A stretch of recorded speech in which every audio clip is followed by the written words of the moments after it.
going to have to be mindful of it. It's going to be really tough for his lawyers to make him mindful of it.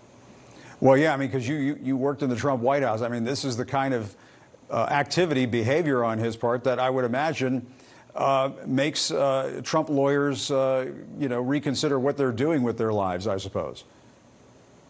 It's got to be pretty maddening. These folks have a tough job, right? He's running for president. He's always been a person who kind of just, it's stream of consciousness. He says what he wants to say, doesn't always, it's not scripted in any way, shape, or form. That becomes really hard for a lawyer who's trying to prepare a defense in a number of criminal actions. Donald Trump has previously called Smith deranged. He was doing this last night at a rally in Alabama. He's called federal investigators thugs. He's repeatedly denounced the prosecutors in these cases against him. Is it time for the judge to warn Trump to knock it off or else?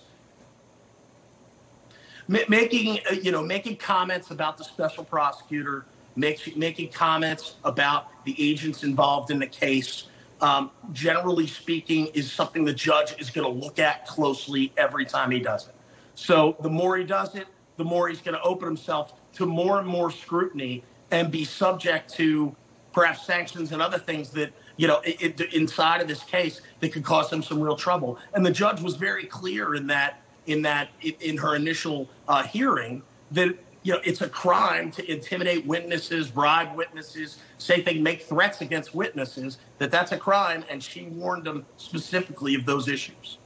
Right. And I guess that brings me back, I suppose, to the original question that I had, which is for Trump to do this 24 hours after he was arraigned, it clearly appears to be, they're going to say, well, he didn't say specifically anything about anybody involved in this case. But the inference is there.